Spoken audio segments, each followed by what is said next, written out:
Hi everyone, welcome to study word classes. तो friends, आज हम लोग सीडीपी के क्वेश्चन करने वाले हैं और ये जो क्वेश्चन है पेपर 2 के हैं। ठीक है, तो इसको अच्छे से समझिएगा।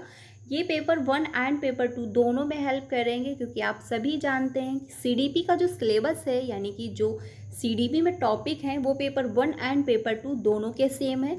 बाकी क्या होता है, क्वेश्चन पूछने का थोड़ा सा लेवल जो है पेपर 2 का हाई होता है। ठीक है, तो जब हम हाई क्वेश्चन करेंगे यानी टफ क्वेश्चन करेंगे तो इजी क्वेश्चन हम नॉर्मल तरीके से कर लेंगे। तो यहाँ पर आपको पेपर 1 एंड पेपर 2 दोनों के क्वेश्चन जो हैं करवाए जाएंगे। ठीक है, तो आज जो है हम लोग पेपर 2 के क्वेश्चन करने वाले हैं। ये क्लास आपको डेली 3 बजे मिलती है, तो आप इसको डेली ज्वाइन करिएगा। और साथ में 5 बजे की क्लास भी आप ज्वाइन कर सकते हैं, जहाँ पर हम लोग पेपर 2 के लिए सोशल साइंस डिस्कस करते हैं। ठीक है, चैप्टर वाइज क्लासेस स्टार्ट हो चुकी हैं, 6 चैप्टर कंप्लीट हो चुके हैं। तो अगर आपने क्लासेस नहीं ज्वाइन की है तो ज्वाइन कर लीजिएगा, जिससे जो है आप चैप्टर वाइज क्लासेस कर पाएँ। ठीक है, क्योंकि चैप्टर वाइज क्लासेस होती रहेंगी और साथ में हम लोग PYQ क्वेश्चन भी करते रहेंगे। तो यहाँ से आपका पेपर 1 हो या फिर आपका पेपर 2 हो, दोनों अच्छे से क्वालिफाई हो जाएंगे। दोनों की प्रिपरेशन करवाई जाती है, तो आप लोग मेरे साथ ज्वाइन हो सकते हो। तो आज के जो है क्वेश्चन हम लोग सीडीपी के क्वेश्चन करने वाले हैं। सबसे पहले थोड़ा सा क्वेश्चन डिस्कस करेंगे, फिर कंटेंट की क्लासेस आपको मिलेंगी, क्योंकि अभी जो है सीटेट का नोटिफिकेशन नहीं आया हुआ है। नोटिफिकेशन जो है इसका सितंबर में आ जाएगा, फिर हम लोग कंटेंट शुरू कर देंगे। क्योंकि क्या है, क्वेश्चन भी देखना बहुत ज़्यादा ज़रूरी है। एटलीस्ट आपको ये पता चलेगा कि हाँ क्वेश्चन कैसे पूछे जा रहे हैं। और ये सारे क्वेश्चन प्रीवियस के ही हैं, तो प्रीवियस के क्वेश्चन काफ़ी इंपॉर्टेंट होते हैं सीटेड में, आप सभी जानते हैं, क्योंकि क्वेश्चन काफ़ी रिपीट होते हैं। ठीक है, तो आज स्टार्ट करते हैं। आज का पहला क्वेश्चन है, पहला है क्वेश्चन, इसमें कहा गया है अदर्शन और रीजन का क्वेश्चन दिया गया। अदर्शन और रीजन के क्वेश्चन हर बार आते हैं और क्वेश्चन आते हैं 5 से 6, और इसी में जो है टाइम लगता है। इसलिए क्या करना है, प्रैक्टिस करनी है। जब प्रैक्टिस करोगे आप तो अच्छे से क्वेश्चन को कर लोगे कम टाइम में भी। तो प्रैक्टिस भरपूर करनी है, क्योंकि ऐसे क्वेश्चन समय लेते हैं और सीटेड में टाइम मैनेज करना बहुत ज़्यादा ज़रूरी होता है, क्योंकि बहुत लोगों के क्वेश्चन छूट रहे होते हैं, क्योंकि क्वेश्चन काफ़ी लेंथी होते हैं और क्वेश्चन समझने में टाइम लगता है। तो चलिए फिर आज की क्लास को स्टार्ट करते हैं। पहला है क्वेश्चन, इसमें कहा गया है कि बच्चों का शारीरिक विकास महत्वपूर्ण है, क्योंकि यह बच्चों के सामाजिक व संज्ञानात्मक विकास को भी प्रभावित करता है। जो कि क्या है, बिल्कुल सही है। क्योंकि बच्चे का शारीरिक विकास जब होगा, फिजिकल डेवलपमेंट होता है, तो बच्चा सोशल डेवलपमेंट भी उसका हो रहा होता है, उसका कॉग्निटिव डेवलपमेंट भी हो रहा होता है। आपने देखा होगा, जब बच्चा बड़ा होता है तो वो लोगों से भी मिलना शुरू कर देता है, लोगों से बात करना शुरू कर देता है, और धीरे धीरे उसकी समझ बेहतर हो रही होती है। तो जो शारीरिक डेवलपमेंट होता है वो क्या है, सामाजिक और संज्ञानात्मक दोनों को प्रभावित करता है, जो कि बिल्कुल सही है। अब इसका जो आदर्शन दिया गया है वो क्या है, इसमें कहा गया है कि बचपन में विकास के सभी आयाम एक दूसरे से जुड़े हुए हैं तथा जो है एक दूसरे को बेहतर, मतलब एक दूसरे को जो है बेहद प्रभावित करते हैं, जो कि बिल्कुल सही है। आदर्शन भी जो है इसका सही दिया गया, क्योंकि बचपन में जो डेवलपमेंट होता है, यानी कि बच्चे का जो फिजिकल डेवलपमेंट होता है, तो वो सोशली भी इन्वॉल्व हो रहा होता है, उसका संज्ञान भी बेहतर हो रहा होता है, तो एक दूसरे से प्रभावित कर रहे होते हैं। यानी डेवलपमेंट के जो भाग हैं वो क्या है, एक दूसरे से प्रभावित होते हैं। ठीक है, जो है एक आयाम दूसरे आयाम से जुड़ा हुआ होता है, यानी सारे आयाम एक दूसरे से प्रभावित होते हैं। तो आदर्शन भी सही दिया गया, उसका तर्क भी सही दिया गया, यानी रीजन भी सही है। तो इसमें आंसर जो होगा आपका पहला ही ऑप्शन सही हो जाएगा, यानी ए और आर दोनों सही हैं, और आर ए की सही व्याख्या भी कर पा रहा है। ऐसे क्वेश्चन करने के लिए सबसे पहले आपको करना क्या होता है, पहले आदर्शन देखना होता है सही है कि नहीं, फिर आपको देखना होता है तर्क जो दिया गया है, रीजन वो सही है कि नहीं, फिर देखना है कि ये दोनों एक दूसरे के लिए सही हैं या नहीं सही हैं, फिर आपको ऐसे क्वेश्चन सॉल्व करने होते हैं। तो इसमें टाइम लगता है, तो पहले से जब आप प्रैक्टिस करोगे तभी जाके अच्छे से कर पाओगे। तो इसमें जो है पहला ऑप्शन सही हो जाएगा, यानी दोनों जो है सही दिए गए हैं। नेक्स्ट क्वेश्चन पे चलते हैं। अगला है क्वेश्चन नंबर 2। इसमें कहा गया है कि विकास का कौन सा सिद्धांत यह सुझाता है कि जो है विकास सिर से शुरू होता है और फिर जो है शरीर के बाकी हिस्सों में आगे बढ़ता है। यानी कि डेवलपमेंट जो है सिर से लेकर जो है पैर की तरफ जा रहा है, यानी कि सबसे पहले क्या है, विकास सिर से शुरू होता है और कहाँ जा रहा है, पैर की तरफ जा रहा है। ठीक है, यहाँ पर आप देख सकते हैं। तो क्या हो जाएगा, सेफेलोकॉर्डल प्रिंसिपल हो जाएगा। प्रैक्सिमोडिस्टल डेवलप प्रिंसिपल होता तो इसका मतलब होता है केंद्र से बाहर की ओर, ठीक है, केंद्र से क्या है, बाहर की ओर हो रहा है। लेकिन सेफेलोकॉर्डल का मतलब होता है सिर से पैर की तरफ। अब वो कैसे समझते हैं, देखिए सबसे पहले बच्चे का जब जन्म होता है तो बच्चा अपना जो है सर संभालना सीख रहा होता है, ठीक है। पहले उसके गर्दन पे जोर आता है, फिर उसके कंधों पर जोर जाता है, फिर उसकी कमर पे जोर आता है, ठीक है, फिर क्या है, उसकी कमर पे जोर आता है। उसके बाद बच्चा बैठना सीखता है, फिर थोड़ा सा घिसड़ता है, फिर खड़े होना सीख रहा होता है, यानी कि पैरों पर जोर आ जाता है।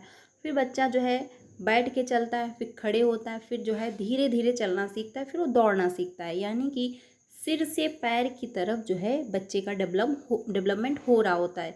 आपने देखा होगा, ये तो कभी ऐसा नहीं हुआ होगा कि बच्चे का सिर संभालना नहीं जो है बच्चा अपना सर संभालना नहीं सीख पाया है और उसने चलना सीख लिया हो, ऐसा तो पॉसिबल नहीं है। यानी कि बच्चे का जो डेवलपमेंट होता है वो सिर से लेकर के पैर की तरफ हो रहा होता है, यानी सेफेलोकॉर्डल प्रिंसिपल होता है, ठीक है, ये ध्यान रखना। यानी अगर आपसे कह दिया जाए सिर से लेकर, मतलब सिर से जो है विकास हो रहा है बच्चे का, फिर जो है बाकी क्षेत्र विकसित हो रहे हैं, तो आपका सेफेलोकॉर्डल हो जाएगा। वो अगर बच्चे से कह दिया जाए, अगर आपसे ये कह दिया जाए कि केंद्र से बाहर की ओर हो रहा है डेवलपमेंट, जैसे कि बच्चे की धड़कन आई, ठीक है, फिर उसके कंधों पर जोर गया, फिर उसके हाथ पे जोर आया, फिर उसके फिंगर्स पे जोर आया। जैसे कि आपने देखा होगा बच्चा छोटा होता है तो बॉल को जब वो पकड़ता है तो पूरे हाथ से पकड़ता है, ठीक है।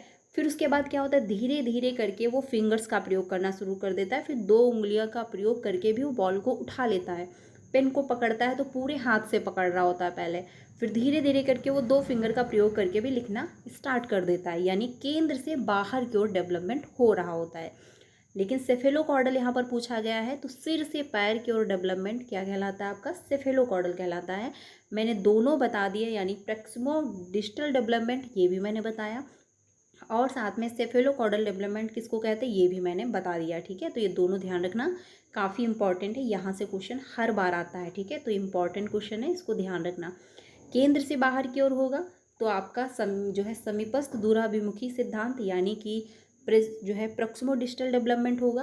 वो अगर पूछ रहा है सिर से शुरू होता है, कैसे भी पूछ सकता है, यानी सिर से लेकर पैर की ओर हो रहा है डेवलपमेंट, तो भी आपका जो है सेफेलोकॉर्डल होगा, यानी शीर्षगामी सिद्धांत कहलाएगा। या फिर ऐसे क्वेश्चन पूछ लिया जाए कि बच्चा सबसे पहले अपना सिर संभालना सीख रहा है, फिर वो बैठना सीख रहा है, तो कैसा डेवलपमेंट है, तो भी आपका क्या है, सेफेलोकॉर्डल जो है प्रिंसिपल है, ठीक है, ध्यान रखिएगा।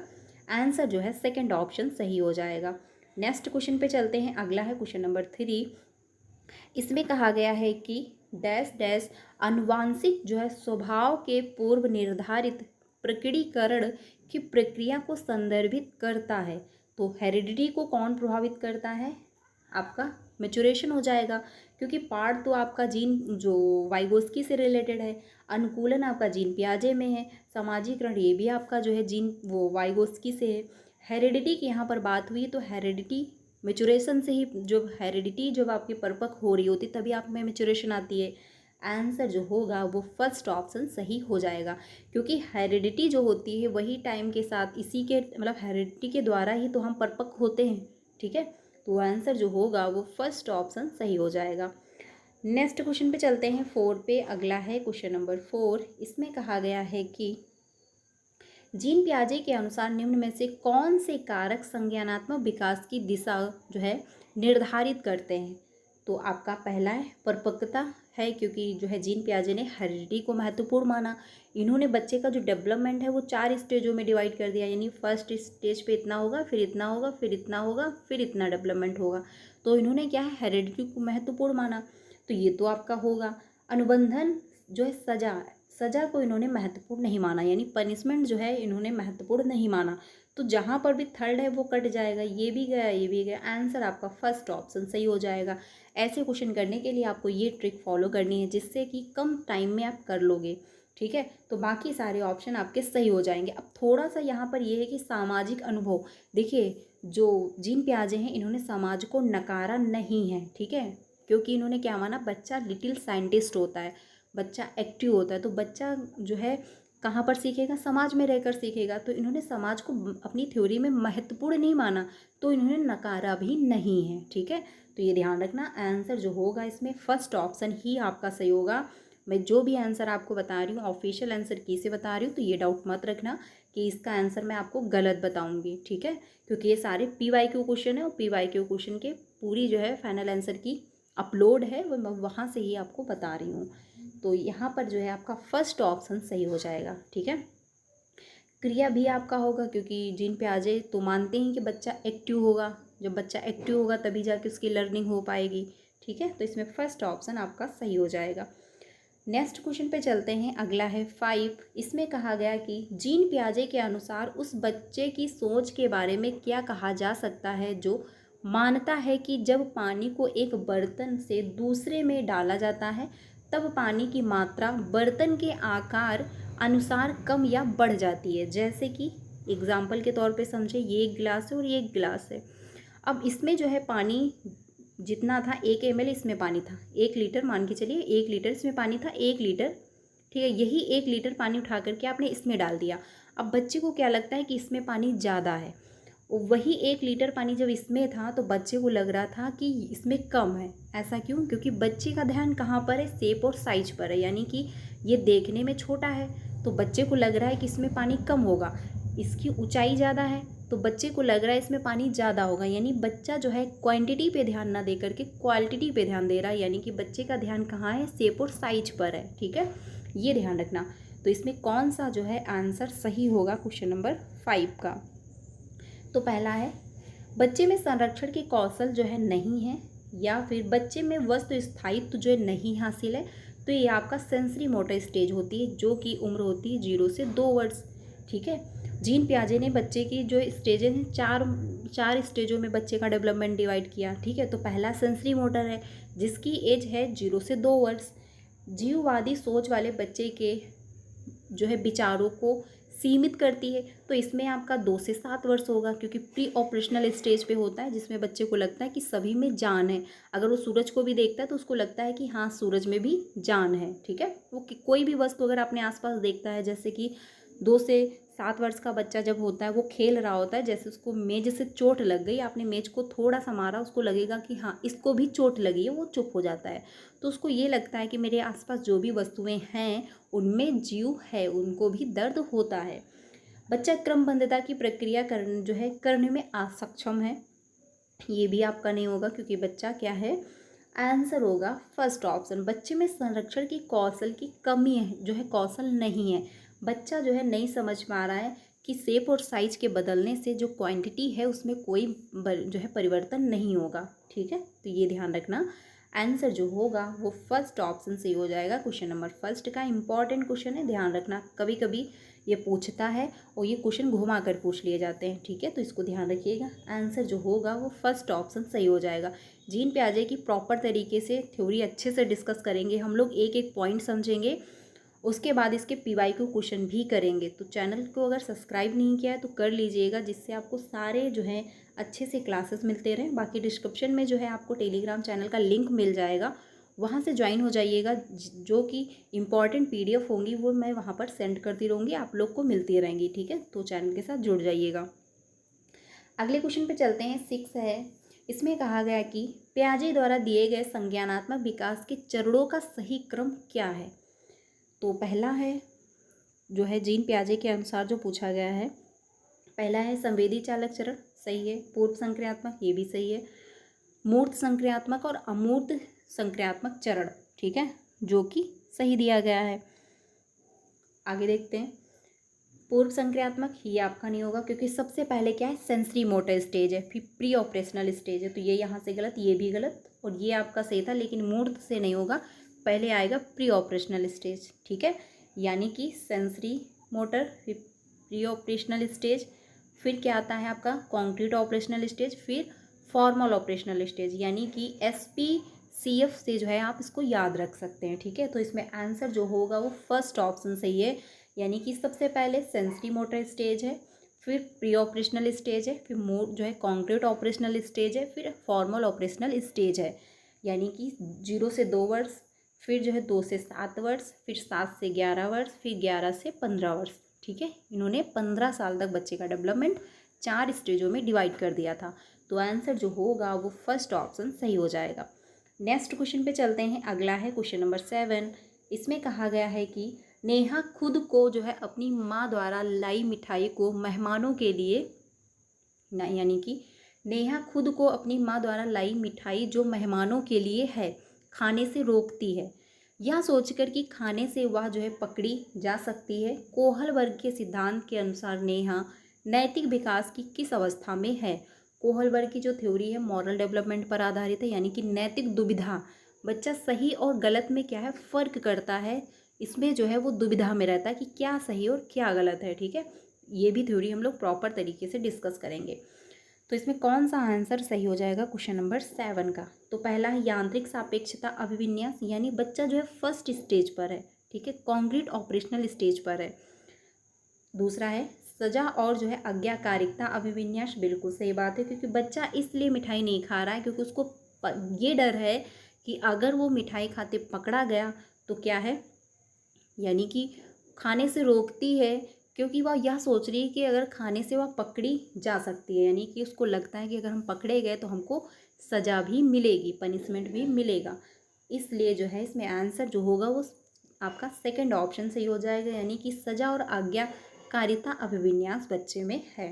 आंसर होगा आपका सेकंड ऑप्शन। अच्छा लड़की यानी कि गुड बॉय गुड गर्ल अभिविन्यास, ये आपका नहीं होगा, क्योंकि यहाँ पर कोई अच्छे लड़के और लड़की की बात नहीं हो पा रही यहाँ पर। इसलिए बच्ची अपने आप को रोक रही है क्योंकि उसको ये डर है कि अगर वो खाते हुए पकड़ी गई तो उसको पनिशमेंट मिल सकती है।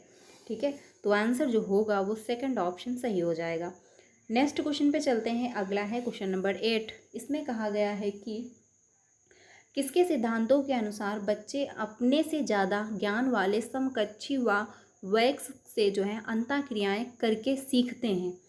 तो इसमें जो है कौन सा होगा, वाइगोस्की है, पियाजे हैं, हार्वर्ड गार्डनर है, लॉरेंस कोहलबर्ग। तो लॉरेंस कोहलबर्ग की जो थ्योरी है मॉरल डेवलपमेंट पर आधारित, तो ये होगा नहीं। हार्वर्ड गार्डनर जो मल्टीपल इंटेलिजेंट की थ्योरी है ये भी नहीं होगा। ठीक है, जीन पियाजे ने जो बच्चे का डेवलपमेंट 4 स्टेजों में डिवाइड किया, तो ये भी नहीं होगा। आंसर आपका फर्स्ट ऑप्शन होगा, क्योंकि वाइगोस्की ये कहते हैं कि बच्चा अगर उम्र के हिसाब से छोटा भी है और अब वो ऐसे इन्वायरमेंट में रह रहा है जहाँ पर लोग शिक्षित हैं, जहाँ पर लोग बहुत अच्छे तरीके से रह रहे हैं, तो बच्चा अपनी उम्र के हिसाब से भी बेहतर सीख लेगा क्योंकि उसका इन्वायरमेंट बहुत अच्छा है। ठीक है, तो आंसर जो होगा वो फर्स्ट ऑप्शन सही होगा, क्योंकि वाइगोस्की यही मानते हैं कि बच्चे का जो डेवलपमेंट है ये डिपेंड करता है कि बच्चा किस कल्चर में रह रहा है, किस बैकग्राउंड में रह रहा है, बच्चे के आसपास का इन्वायरमेंट कैसा है। तो बच्चा अपने जो समकक्षी व वयस्कों से अंतःक्रिया करके बेहतर सीख रहे होते हैं, क्योंकि लोगों से जब बच्चा कनेक्ट होगा, बातचीत करेगा, तो लोग कैसे हैं ये जो है डिपेंड करता है बच्चे के डेवलपमेंट को। ठीक है, तो आंसर जो होगा वो फर्स्ट ऑप्शन सही हो जाएगा, यानी कि प्रभावित हो रहा होता है बच्चा कि उसका इन्वायरमेंट कैसा है। ठीक है, आंसर हो जाएगा आपका फर्स्ट ऑप्शन, क्योंकि बच्चा अपने से ज़्यादा नॉलेज वालों लोगों के साथ इंटरेक्ट होकर के सीख रहा होता है। ठीक है, फर्स्ट ऑप्शन सही हो जाएगा। नेक्स्ट क्वेश्चन पे चलते हैं 9 पे। क्वेश्चन नंबर 9 है कि लेव वाइगोस्की के अनुसार निम्न में से किसकी संज्ञानात्मक विकास में महत्वपूर्ण भूमिका है, यानी कि कॉग्निटिव डेवलपमेंट के बारे में पूछा गया है अकॉर्डिंग टू लेव वाइगोस्की के अनुसार।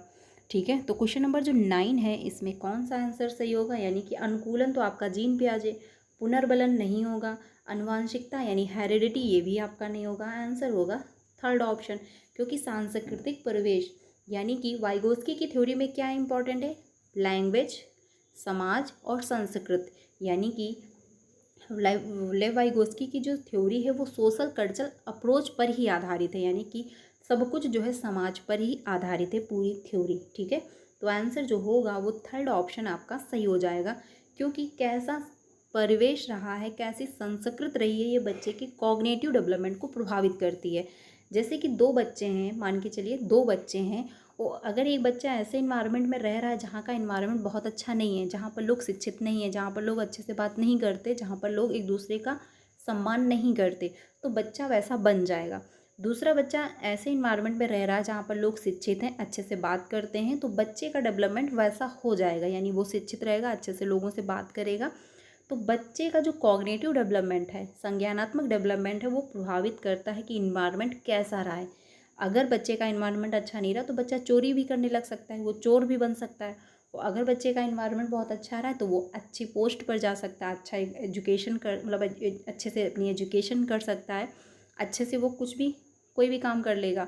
ठीक है, तो बच्चे का इन्वायरमेंट कैसा है वो प्रभावित करता है बच्चे का संज्ञान डेवलपमेंट, ठीक है, यानी कॉग्निटिव डेवलपमेंट को प्रभावित करता है। आंसर जो होगा वो थर्ड ऑप्शन सही हो जाएगा। अगले क्वेश्चन पे चलते हैं 10 पे। 10 है, हार्वर्ड गार्डनर के बुद्धि के सिद्धांत में शरीर और वस्तुओं दोनों को कुशलतापूर्वक उपयोग करने की क्षमता को कौन सी जो है बुद्धि कहा जाता है। ठीक है, यानी कि शरीर और वस्तुओं दोनों को कुशलतापूर्वक, यानी कि इसमें बात हो रही है कि अपने शरीर और वस्तुओं दोनों को कुशलतापूर्वक उपयोग कर पा रहा है, तो तर्क गणितीय बुद्धिमत्ता होगा, या फिर होगा कि शरीर गति संवेदनात्मक बुद्धि, या फिर होगा अंतर्वैयक्तिक। तो अंतर्वैयक्तिक बुद्धि आपका होगा नहीं, क्योंकि इंटरपर्सन यहाँ पर कोई दूसरे व्यक्ति के बारे में बात नहीं हो रही, यहाँ पर शरीर और वस्तुओं को लेकर बात हो रही है, तो ये नहीं होगा। यहाँ पर कोई लैंग्वेज की भी बात नहीं हो पा रही, तो ये भी नहीं होगा। यहाँ पर कोई मैथ की बात नहीं हो रही, ये भी नहीं होगा। आंसर आपका होगा सेकंड ऑप्शन, क्योंकि शारीरिक गति संवेदनात्मक बुद्धि है, यानी कि उनको पता है कि हमको अपनी बॉडी को कैसे मूव करना है, कहाँ पर कंट्रोल करना है, कैसे हमको इसको जो है मूव करना है। जैसे डांसर में क्या होता है, शारीरिक गतिक संवेदनात्मक बुद्धि होती है, उनको पता होता है कि हाँ हमको अपनी बॉडी को कैसे मूव करना है, कैसे कहाँ से घुमाना है।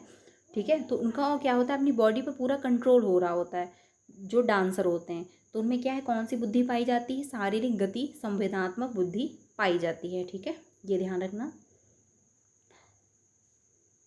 यानी कि बॉडीली कांस्थेटिक्स इंटेलिजेंट उसमें होता है। तो आंसर जो होगा वो सेकंड ऑप्शन सही हो जाएगा। अगले क्वेश्चन पे चलते हैं 11 पे। अगला है क्वेश्चन नंबर 11। इसमें कहा गया है कि दृश्य स्थानिक बुद्धि में क्या शामिल है, यानी दृश्य स्थानिक जो बुद्धि है उसमें क्या शामिल है। तो पहला है छवियों और चित्रों में सोचने की क्षमता, सटीक और अमूर्त रूप से कल्पना करने की क्षमता, या फिर लय ताल मीटर जो है ये आपका नहीं होगा, क्योंकि यहाँ पर बात हुई दृश्य स्थानिक बुद्धि। तो दृश्य स्थानिक बुद्धि आपका फर्स्ट ही ऑप्शन सही हो जाएगा, क्योंकि छवियों और चित्रों में सोचने की क्षमता, ठीक है, और सटीक और अमूर्त रूप से कल्पना करने की, यानी कि आप जो है चित्र को देख रहे हो, ठीक है, चित्रों को सोचने समझने की जो क्षमता है वो दृश्य स्थानिक बुद्धि में ही होगी। यानी कि जो पेंटिंग करते हैं उनमें जो है ये बुद्धि पाई जाती है, मूर्तिकार जो होते हैं उनमें ये बुद्धि पाई जाती है, क्योंकि उनको पता है कि हमको इतने ही जगह में पूरा शेप और साइज़ दे देना है। ठीक है, तो उनमें कौन सी बुद्धि पाई जाती है, उनमें कल्पना करने की भी क्षमता होती है, क्योंकि वो अपने दिमाग में पूरा आकार दे चुके होते हैं। ठीक है, जो मूर्तिकार होते हैं। तो इसमें आंसर जो होगा वो क्या है, फर्स्ट ऑप्शन सही हो जाएगा, क्योंकि उसमें दृश्य स्थानिक बुद्धि किसमें पाई जाएगी, जिसमें ये विशेषता होगी, यानी कि छवियों और चित्रों में सोचने की क्षमता, सटीक और अमूर्त रूप से कल्पना करने की क्षमता होती है। ठीक है, आंसर आपका फर्स्ट ऑप्शन होगा। यहाँ पर कोई लैंग्वेज की बात नहीं हो रही है, ये भी नहीं होगा, ये भी नहीं होगा, फर्स्ट ऑप्शन आपका सही हो जाएगा। अगले क्वेश्चन पे चलते हैं 12 पे। ये क्वेश्चन थोड़ा सा घुमा के दे दिया गया है, बाकी आपका हार्वर्ड गार्डनर से ही पूछा गया है। अगला है सह शिक्षा कक्षा में लड़कों के लिए एक शिक्षक की टिप्पणी, मजबूत बनो और लड़कियों की तरह नम्र व्यवहार मत करो, किसको बढ़ावा देगा, यानी कि जेंडर स्टेरियोटाइप को दर्शा रहा है, क्योंकि लड़कियों की तरह नम्र जो है व्यवहार मत करो, यानी कि यहाँ पर जो है एक पक्ष को दबाया जा रहा है, एक पक्ष से जो है कंपेयर किया जा रहा है। ठीक है, तो कौन सा ऑप्शन सही हो जाएगा क्वेश्चन नंबर 12 का। तो आंसर आपका सिंपल सी बात है, जेंडर स्टीरियोटाइप हो जाएगा। जहाँ पर भी एक पक्ष से दूसरे पक्ष को जो है कंपेयर किया जा रहा होगा, लड़कों को लड़कियों से कंपेयर किया जा रहा होगा, गर्ल्स को बॉयज़ से कंपेयर किया जा रहा होगा, तो वहाँ पर क्या है, जेंडर स्टीरियोटाइप दर्शाया जा रहा होगा। ठीक है, तो आंसर जो होगा वो सेकंड ऑप्शन सही हो जाएगा। यहाँ पर समता यानी इक्विटी की कोई बात नहीं हो रही है, समानता की भी बात नहीं, लचीलापन भी नहीं है, क्योंकि बात हुई मजबूत बनो लड़कियों की तरह नम्र व्यवहार मत करो, यानी कि लड़कियों से कंपेयर किया जा रहा है। ठीक है, तो आंसर जो होगा वो सेकंड ऑप्शन सही हो जाएगा। इम्पॉर्टेंट है, एक जेंडर स्टीरियोटाइप से क्वेश्चन हर बार आता है। अगले क्वेश्चन पे चलते हैं। अगला है क्वेश्चन नंबर 13। इसमें कहा गया है कि विविध शिक्षार्थियों वाली कक्षा में शैक्षणिक रणनीतियाँ क्या होनी चाहिए, यानी कि एक क्लासरूम में विभिन्न प्रकार के बच्चे बैठे हुए हैं। जैसे कि मान के चलिए क्लासरूम में 30 बच्चे हैं, तो 30 बच्चे 30 प्रकार के होंगे, 30 प्रकार का बैकग्राउंड होगा, 30 प्रकार की लैंग्वेज होगी। ये तो नहीं कि हर बच्चा एक ही प्रकार का होगा। 30 बच्चे 30 प्रकार का इंटरेस्ट ले रहे होंगे। किसी को मैथ में इंटरेस्ट आ रहा होगा तो किसी को साइंस में, किसी को हिंदी में, किसी को ड्राइंग में, किसी को डांसिंग में, किसी को म्यूजिक में। तो विभिन्न प्रकार के बच्चे हैं, तो उनमें शैक्षिक रणनीति आप कैसी बनाएंगे? ठीक है, ये जो है पूछा गया है।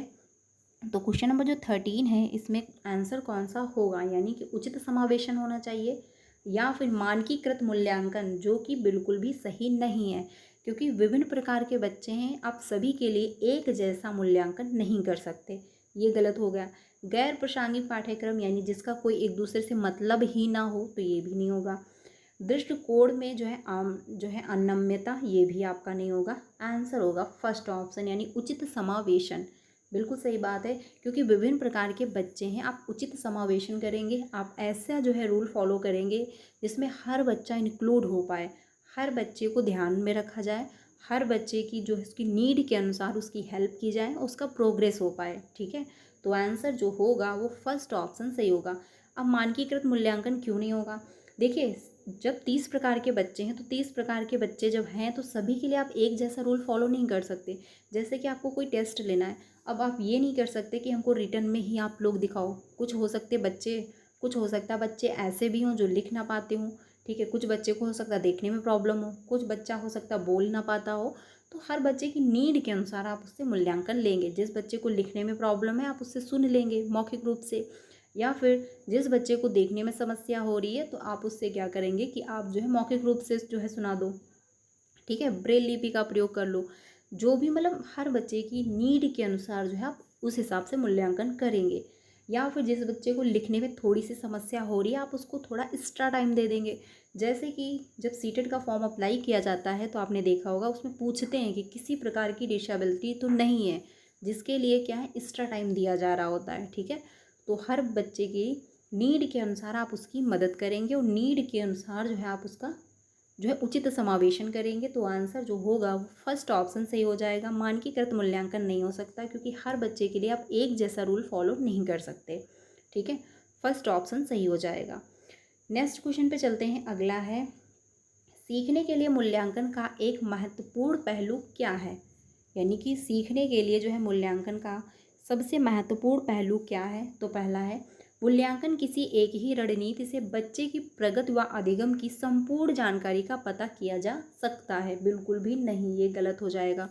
क्योंकि मान के चलिए, जैसे कि आपने कोई भी एक टॉपिक के बारे में बच्चे से पूछा, अब हो सकता उस टॉपिक के बारे में बच्चे को ना पता हो, तो आप उस एक टॉपिक से आप ये आइडिया नहीं लगा सकते कि बच्चा बिल्कुल भी डम है, उसको कुछ नहीं आता। ठीक है, क्योंकि हो सकता है उसको मैथ अच्छे से ना आती हो, साइंस बहुत अच्छे से आती हो, उसकी इंग्लिश बहुत अच्छी हो। तो एक मूल्यांकन से आप जो है बच्चे को ये जज नहीं कर सकते कि वो पढ़ने में बहुत अच्छा है या फिर पढ़ने में बिल्कुल भी अच्छा नहीं है। ठीक है, ये गलत हो गया। या फिर हो सकता है आप जिस दिन पूछ रहे हो उस दिन बच्चा जो है अच्छे से पढ़ के ना आया हो, या फिर वो टॉपिक उसका कंप्लीट ना हो। ठीक है, तो बहुत सारे रीज़न हो सकते हैं। या फिर हो सकता है उस दिन बच्चा माइंडली डिस्टर्ब हो, परेशान हो। तो बहुत सारे रीज़न हो सकते हैं। एक दिन मतलब आपने अगर पूछ लिया, तो आप उससे जो है ये प्लान नहीं कर सकते कि बच्चा पढ़ने में अच्छा नहीं है। ठीक है, आपको जो है संपूर्ण जानकारी का पता नहीं चल सकता। अगला है, यह सीखने में होने वाले बदलाव का जो है अवलोकन करता है, या फिर यह बच्चों की व्यक्तिगत व विशिष्ट ज़रूरतों को नहीं पहचानता। ये कहना गलत होगा, बल्कि पहचान रहा होता है। यह शिक्षकों को मानसिक मंदबुद्ध और जो है वाले बच्चों को पहचानने में मदद करता है। तो देखिए, मूल्यांकन का मतलब ये नहीं होता है कि आप बच्चे को कंपेयर करोगे, बल्कि मूल्यांकन का ये मतलब होता है कि टीचर के द्वारा जो लर्निंग करवाई जा रही है वो कहाँ तक प्रोग्रेस कर रही है, बच्चा कहाँ तक प्रोग्रेस कर पा रहा है, बच्चा जो है कहाँ तक चीज़ों को कनेक्ट कर पा रहा है, लर्निंग कहाँ तक बेहतर हो पा रही है, कहाँ पे प्रॉब्लम हो रही है वहाँ पर सुधार किया जाए जिससे लर्निंग बेहतर हो पाए, ना कि बच्चे को कंपेयर किया जा रहा होता है। तो ये भी आपका गलत होगा। आंसर इसमें सेकंड ऑप्शन मच बेटर है, यानी कि यह सीखने में होने वाले बदलाव का अवलोकन करता है। ठीक है, जो मूल्यांकन है, आंसर आपका सेकंड हो जाएगा। क्योंकि जब मूल्यांकन होगा तभी जो है बदलाव देखने को मिलेगा। क्योंकि जब आप मूल्यांकन करोगे तो आपको समझ में आएगा कि हाँ, कहाँ पर गलती हो रही है, बच्चे के द्वारा हो रही है या फिर टीचर के द्वारा हो रही है, तो वहाँ पर बदलाव किया जाएगा। अवलोकन भी हो रहा होता क्योंकि आप चीज़ों को ऑब्जर्व कर रहे होते हो। तो आंसर जो है वो सेकंड ऑप्शन सही हो जाएगा। नेक्स्ट क्वेश्चन पे चलते हैं। अगला है, मूल्यांकन का जो है उद्देश्य क्या होना चाहिए? छात्रों में भय और तनाव पैदा करना, ये नहीं होगा।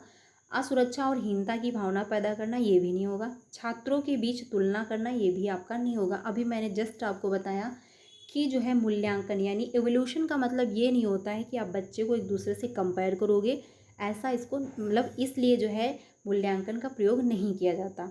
ठीक है, आंसर जो होगा वो 4 ऑप्शन सही हो जाएगा, यानी सीखने सिखाने की प्रक्रिया में सहायता करना, क्योंकि इसके द्वारा यानी मूल्यांकन के द्वारा जो लर्निंग हो रही होती है उसमें सहायता मिलती है। जहाँ पर भी प्रॉब्लम हो रही है, जहाँ पर बच्चे को दिक्कत हो रही है, जहाँ पर टीचर जो है अच्छे से चीज़ों को कनेक्ट नहीं करवा पा रहा है, अच्छे से एक्सप्लेन नहीं कर पा रहा है, तो उसमें बदलाव किया जाता है। जैसे कि मान के चलिए टीचर ने कोई भी एक टॉपिक पढ़ा दिया, अब बच्चा जो है नहीं समझ पाया, ठीक है, मूल्यांकन हुआ, समझ में आया टीचर को कि हाँ बच्चे के द्वारा कहाँ पर प्रॉब्लम हो रही है, तो टीचर क्या करेगा, अपने मेथड में परिवर्तन लाएगा। ठीक है, एक्टिविटी करके सिखाएगा, ब्लैक बोर्ड का प्रयोग कर लेगा, कोई टीलम का प्रयोग कर देगा, जिससे बच्चा जो है समझ पाए। तो ये कहाँ से पता चला? इवोल्यूशन के माध्यम से पता चला, यानी मूल्यांकन के माध्यम से पता चला। तो इसका उद्देश्य क्या होता है? सीखने सिखाने की प्रक्रिया में सहायता करना। आंसर जो है वो 4 ऑप्शन सही हो जाएगा। तो फ्रेंड्स आज के लिए इतना ही रखते हैं। आज हम लोगों ने 15 क्वेश्चन कंप्लीट किए, कल हम लोग जो है 16 से स्टार्ट करेंगे। तो कमेंट में अपना स्कोर बताइएगा, कितना आपका स्कोर हो पा रहा है। ये क्लास आपको डेली 3 बजे मिलती है, तो आप इसको डेली ज्वाइन करें, और साथ में 5 बजे की क्लास भी ज्वाइन करिएगा। ठीक है, उसमें जो है 6 चैप्टर कंप्लीट हो चुके हैं। तो आज के लिए इतना ही रखते हैं, मिलते हैं नेक्स्ट कल क्लास में। वीडियो कैसी लगी कमेंट में बताइएगा, बाकी अपने सारे फ्रेंड को शेयर कर दीजिएगा जो भी सीटेट की प्रिपरेशन कर रहे हैं दिसंबर में, जो आपका एग्ज़ाम होने वाला है। ठीक है, तो आज के लिए इतना ही रखते हैं, मिलते हैं नेक्स्ट क्लास में। कल हम लोग जो है 16 से स्टार्ट करेंगे। 3 बजे की क्लास को मिस मत करना, 3 बजे आपको ये क्लास मिल जाएगी। तो मिलते हैं नेक्स्ट क्लास में। Thank you.